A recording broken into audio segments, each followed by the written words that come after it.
Fatio mokonzi oyo mokonzi ema.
Amis internautes, vous qui nous suivez de partout, c'est un grand réel plaisir de vous avoir nombreux au devant de vos télévisions en train de suivre Congo Révélation News. Nous sommes venus ici prendre part à une invitation qui nous a été donnée de l'IDPS. C'est la mobilisation des réélections. Vous savez, nous avons la période de l'élection, qui est déjà l'élection. Alors IDPS et toute son équipe se sont réunis tous comme un seul homme. Nous sommes venus prendre part de cette invitation. Nous allons vous tenir au courant de tout ce qui va se passer juste après la conférence. Merci. Diaspora nyonso awa en Afrique du Sud, nyonso na Durban, na Jobour, na Pretoria, biso nyonso to voté numéro 20. Moi na mboka Mukwatombo Fachi Béton. Alors tobos na abonné biso nyonso na Congo Révélation News. Merci beaucoup, je vous aime. Moi c'est Amy. Suivant le programme de développement des 145 d'emploi, pour aider cela. En outre, ayant l'amour de sa nation et de son peuple, il s'est lancé dans un grand combat contre les anti-valeurs telles que la corruption, les détournements des deniers publics, les tribalismes et autres, considérés comme ménage au développement d'une nation en notre époque.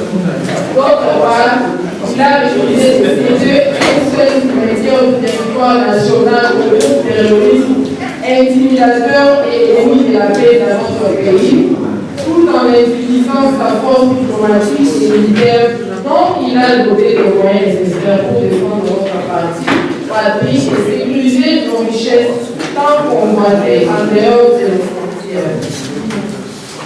Tous ceux-ci peuvent, à suffisance que les candidats européens méritent le soutien de la ADC afin de consolider les alliances et continuer ce combat jusqu'à la victoire de. Par ailleurs, nous prions, demandons et exhortons tous citoyens, militants, combattants de la ADC et d'ailleurs c'est bien pouvoir viser les intérêts de la nation tout en votant massivement pour les candidats numéro 20 à la présidence qui veut les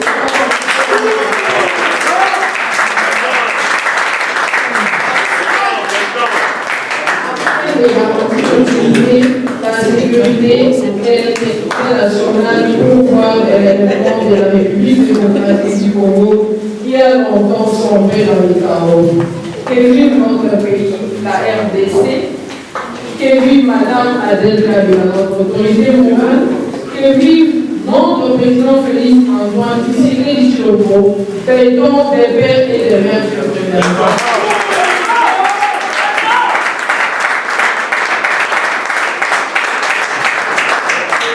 Fils d'Abraham. Vous connaissez Pachi Beton? Oui. Pachi Beton, mon cousin. Voyez Pachi Beton? Oui. Un étranger. Dieu a déjà dit cela. Pourquoi? Parce qu'il sait les conséquences. Et nous, étant que les Congolais, vivant à l'étranger, nous savons combien nous avons nos enfants ici qui ont terminé l'université, qui ont même les du fait qu'il avait donné pays d'origine étranger, qui n'a pas le droit de servir travail. Et comment expliquer au Congo on peut accepter à la magistrature suprême un étranger pour occuper ces gens de position? Ça n'a pas de sens.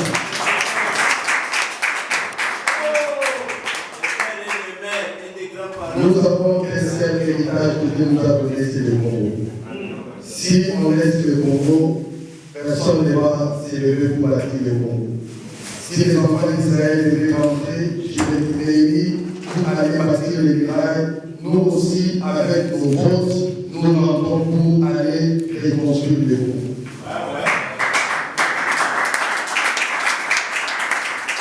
Je vais donner quelques raisons pour lesquelles on doit soutenir Fakim et on doit voter pour le candidat numéro 20. Premièrement, c'est biblique. Il est le Père éternel. Et ton nom ici,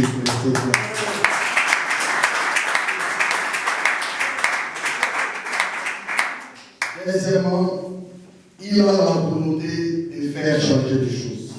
On fait le voir. Troisième, la restriction de l'armée. Notre armée était infiltrée d'une manière jusqu'au sommet. Et alors aussi, vous serez responsable de l'importance.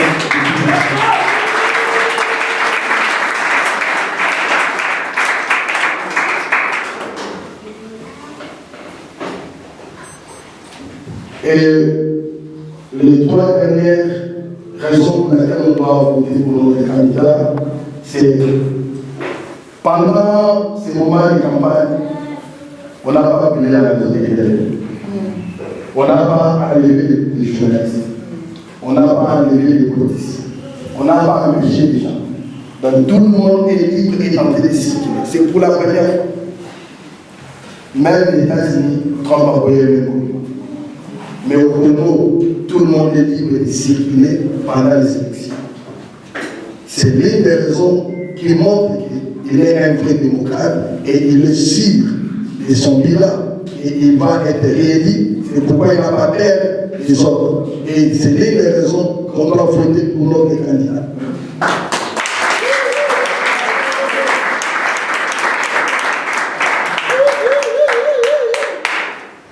Et la dernière raison que je peux donner, notre candidat c'est un félin, c'est un stratégiste. La manière dont il approche certaines situations, ça demande la haute stratégie. Il a approché FCC, les gens croyaient qu'il devait se compromettre, mais c'était l'une des stratégies pour les terrasser à l'intérieur. Et les gens croyaient que quand il appelait Kagame le frère, c'était des synonymes de naïveté. Non, c'était l'ironie socratique. Il est entré pour connaître quelles étaient les pensées, les stratégies, le jeu de Kagame à l'intérieur. Il s'est fait comme il disait, il y a Isor. Et puis il m'a dit Isor. Il disait, il y a il s'est fait comme si il ne comprenait rien. Mais pendant qu'il jouait la stratégie de bien comprendre. Et quand il a compris tout ce qui s'est passé, tout ce qui se passe là-bas, c'est la raison pour laquelle il s'est positionné jusqu'à présent là où il est et il n'arrive pas à les maîtriser ou à les contrôler. Et c'est l'une des raisons. Aujourd'hui, tu peux parler de Rwanda au Congo, personne ne va t'arrêter. Mais avant, qui pouvait marcher même vers les petites barrières? Qui pouvait parler de M23? Qui pouvait parler du Rwanda? Parce que tu parles la journée, la nuit, on t'enlève ou on te tue. Mais aujourd'hui, même les Congolais, je connais même quelqu'un avait marché pour les mineurs. Mais quand les mineurs de Sabatier étaient tués, il avait oublié même la marche. Mais avant qu'il pouvait marcher contre la guerre à l'Est, ça ne se faisait pas. Mais pendant l'époque de Fatih, tout le monde connaît son opinion par rapport à ce qui se passe à l'Est, sans être inquiété, sans être arrêté.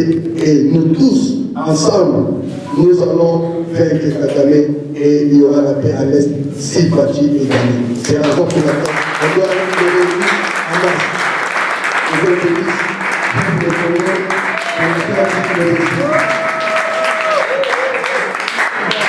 Fatih est vivant. Viva! Il est prince vivant. Viva! Peuple congolais vivant. Viva!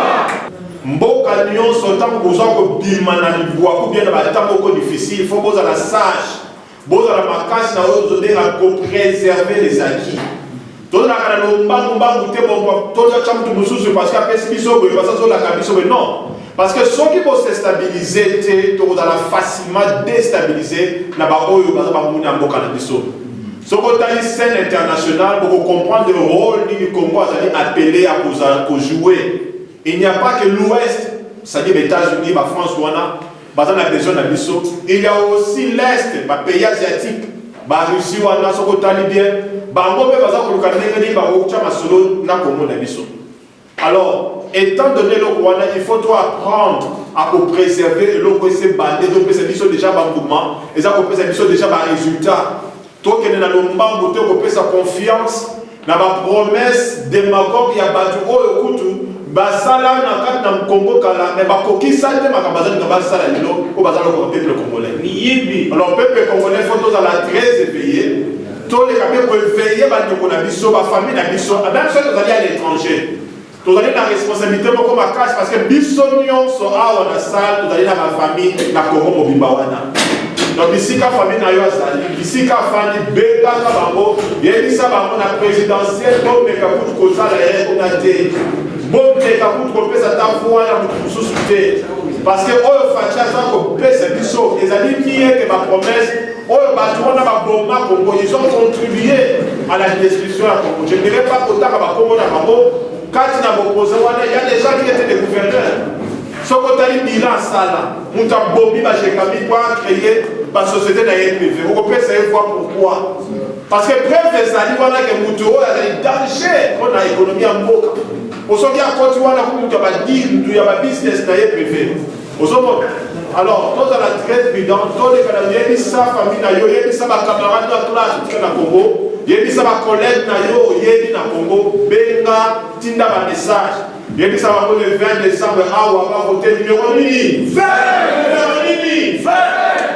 basala te mokote base trompe kutata te bolo pa bolo kepi mutu kobongisa mboka na biso esenge topreserve azala na ngwana Kongo na biso esala nini etombwama nde apres ça tokomona kese kosala na nsima na ye ou bien soki tokoremplace ye tokotya motu mosusu là ça appartient au peuple congolais. Alors message na biso en tant que bandeko toza kokamba awa na kati na Afrique du Sud na lobi wana tozanga te kotinda message na Congo même soki yo moko ozali abone te komisa message bengaka ata totikali kaka na 11 jours soki naza kose trompe te mpo le 20 ekoka le 20 eza mosika te benga solola na famille na yo ce que vous avez président dans ma social media, chaque message à fatigue. Chaque mot, un message à débélé. Donc, tous les éléments que vous connaissez,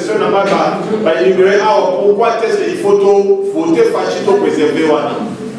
Alors, dans le cadre de la mission, vous avez voter. Mission diaspora, il y a Afrique du Sud, vous avez la grâce ou la Zambie, année où vous prendre part dans l'élection. Alors, débat, il y a un message il y a beaucoup à l'eau. Ce que vous dit que vous allez enrôler en Afrique du Sud que vous votez, parce que vote que vous allez dans Pretoria, vous avez besoin, vous allez en contact. So pour y aller, vous allez enrôler. Vous allez sur la Cape Town Hour. Please, je vais coordonner avec le commissaire et le président Simon. Président Simon au commissaire et le mission. Tout le monde solo là dans la Décoana.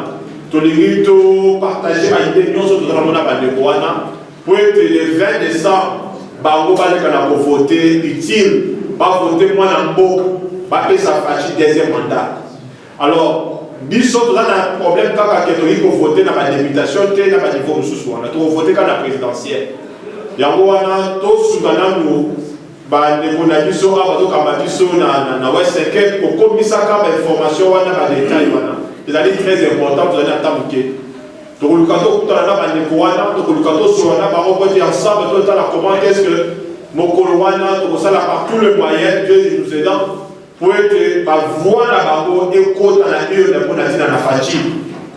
Alors, il est très important pour les bisous, tous les canaux, les locoana, Djobou, Pretoria, Diamant, mais si quelqu'un se parle, il faut s'organiser dans ce sens-là.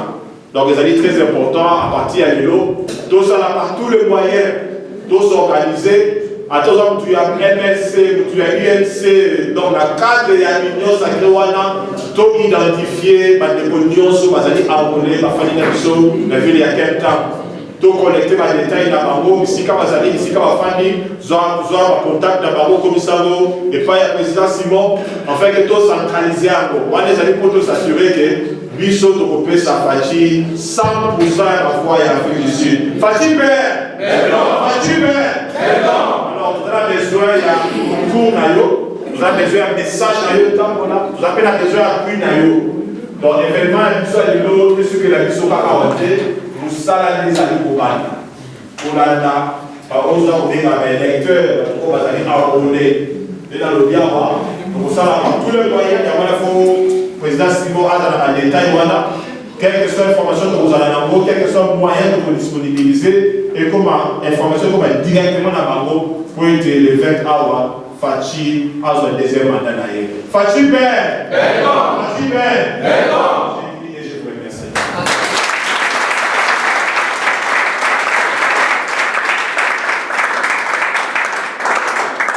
Peuple congolais. Ici, il y a un autre annonce qui peut annoncer, mais s'il n'y a pas, restez connectés. C'est ça le numéro. Si vous connaissez quelqu'un qui est enrôlé pour voter, allez voter à Pretoria. Vous envoyez des SMS à ce numéro-là. Nous allons nous organiser ensemble pour qu'on puisse voir comment voter pour Fachi Beton. Fachi Beton! Nous sommes arrivés à faire notre événement et les bénéfices et aller de la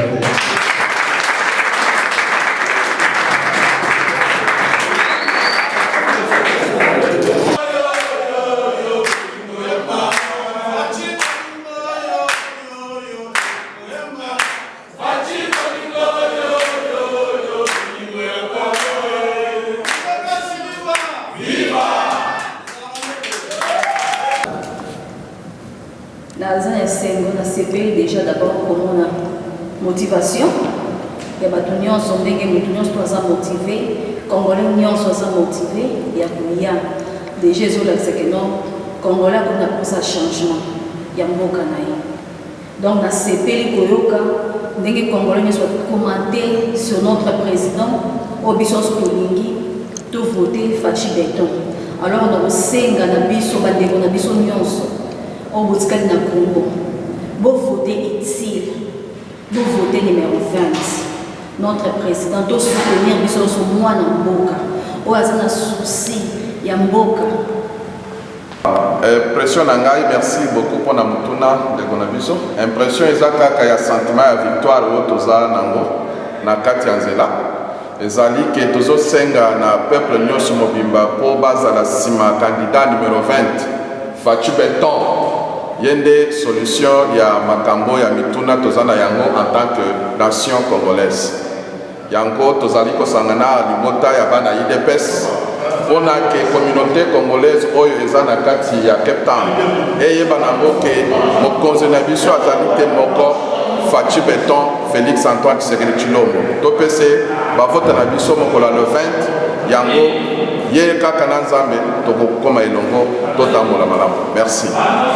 Nanga Paulin toyaki awa tosanganaki na biso torepresente AFC toza na kati ya union sacrée donc toye awa topesa Fachi deuxième mandat tokoki kobandela zéro te fo tokende liboso donc makambo oyo asali déjà atalisi biso ki non aza moto oyo il faut asala makambo donc les 20 oyo nazosenga na congolais nyonso aza conscient parce que eza lisolo ya ADN eza lisolo ya des pères et des mères donc so ozwi ADN na ngai ya Fachi donc c'est bon ozwi ADN ya Fachi na est c'est bon ozwi yango na Équateur c'est bon na Bandundu c'est bon donc eza lisolo ya ADN donc congolais nyonso conscient les 20 eza numéro 20 donc et koraté de donc biso nyonso photo PC mandat wana c'est bon donc kitoko bil solo ADN pona yo lobini ni impression na yo eza lika mama bene biso za ba Nabot moi na Bible eza na jeune mo kumba Nabot andimaka kufa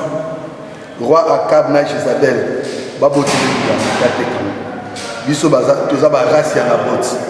Congo c'est notre héritage.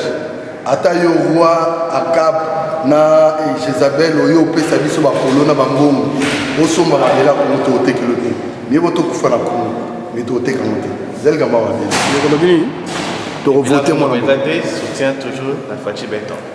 Merci. Numéro 20 deuxième mandat Fachi Beton. Toza na kati ya Western Cape Town mobimba toyepona kosipote mokonzi na biso moko po bato bayebi des pères et des mères Fachi Beton donc famille Kalungu mobimba na kati ya king bana liberté donc tona candidat kaka plus de prier na papa Etienne Tshisekedi c'est Félix Tshisekedi numéro 20 donc so boke na zil toyaka na mutu moko oyo bokende kotia na kati ya présidence eza numéro 20 Cape Town mobimba Pretoria toza na numéro 20 Fachi Beton. Donc c'est un peu ça autocolme Sabino, donc toujours numéro 20. Viva, viva, il est bête. Donc la conférence était très bien là, nous nous sommes sensibilisés pour essayer de faire passer le message afin que nous puissions que notre candidat numéro 20 soit réélu encore aux élections. Parce que les actes, ça se voit partout. Et nous sommes là pour ça et puis nous essayer de communiquer, faire marcher, passer le message pour que la réélection soit complète. Alors tu dis quoi pour les candidats des étrangers? Non, un candidat étranger ne peut pas nous diriger. Vous voyez, nous sommes aux pays étrangers, nous savons comment c'est dur, comment les étrangers sont en train de manipuler les pays d'autrui. Alors, chez nous, là, on ne peut pas accepter que cela soit fait. Nous allons nous tenir corps et âme. Nous n'accepterons jamais qu'un étranger nous dirige. Surtout de là où nous venons, le guerre, tout ça, c'était l'histoire des étrangers. Alors, on ne veut plus ça. Nous voulons que les Congolais dirigent les Congolais. Merci. Merci. Ligue démocratique du Congo, même à côté numéro 20, on était ici.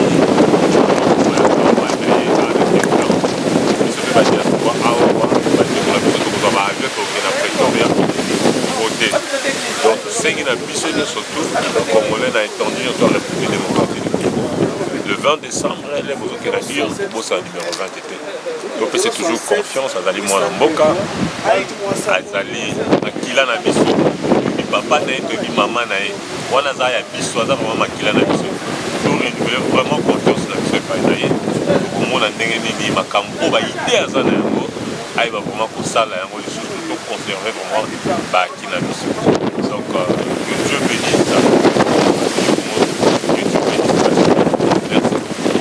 ça la sebeli makasi ezalaka Fachi Beton po deuxième mandat to relié sur makasi donc ça il a pour moi le remonter ma longue ezali et quand il passe ça pour la candidat étranger et voilà pour pas bosana pour moi nous disons pour na ba congolais ba étranger ba sala musika na kata Congo la minute nous apprenons na Congo pour na ba congolais un point Voilà Babosa.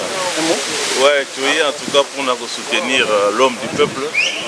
Moi, la Mboka Fachi Beton, parce que tu es vie avec les fils du pays, nous a rassuré. Donc, tu es le Congo, et pour les Congolais, voilà pourquoi nous sommes derrière lui. On a une action pour la Sali, Namboka. En tout cas, pour Zara Mouté, pourquoi il y a une action. Il a démontré les points, il est capable. Et surtout qui va camoyer. Parce que la Sali Namboka, il n'y a aucun président de la République qui a sali mandat dans 5 ans à ça le fait pas. Donc en tout cas il faut soutenir rien. Donc pour ce deuxième mandat, il a continué sur son élan et puis le Congo vous a pris beaucoup. Merci. Tunasema asante sana, tunakuya tuko mu Afrique du Sud, Cape Town. Tunakuya kusoutenir président wetu Fachi Beton, le numéro 20. Sisi bote batoto ya Congo Mujima, Katanga, tous les deux Kasai, Kinshasa, Kisangani, Fasi yote Maniema, mukwe derrière le président de la République wetu Antoine Etienne Tshisekedi. En tout cas, tunapika asante sana, tuko Cape Town, tunava msoutenir, tunatoka mu réunion. Tunaisha réunion yetu, tuko derrière le président de la République, le 20 Chibo. Bon, mon c'est l'équipe bien, l'équipe très bien. Je suis très content, mais... Et là, on a été bis famille, en tout cas, bon, tu vas voter Fati. Ils ont raison. Pour les salis qui ont voté Fati. Un an étant Kimbangiste, en tout cas, tu s'appelles Makasi. Na musalo Fati Sali, monsieur le ministre.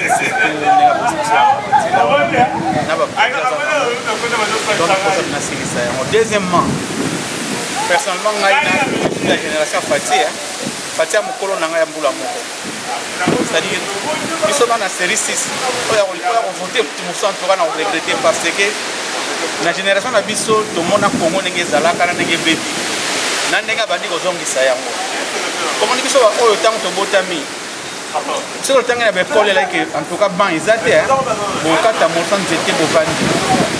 Mais Fatina il a ça la peut-être que donc moi na zobota ma petite classe il y a bien na ban place les alliés en tout cas après gratuité. On va quand même c'est une personne en fait. Et Kobo Sanate le mususu. Ngana mtu Kamba ya village na biso. Donc on est en Kamba na voiture et donc vraiment il y a quelques minutes na commune Mboka nanga. Aéroport mo na très bien bien en tout cas nzamba pambolai. Nenga za ona biso na Kimbangisi totanga Exode 20 donc na Exode 20 lobini nike pour mibeko donc nenga za wana azu déjà ba voir na ye pour na biso. Et c'est tout au beau sanaté que là congolais étant ba congolais to ebi lelo so nous sazo loba mingi la démocratie mutaye na ngoza de IDPS. Merci papa.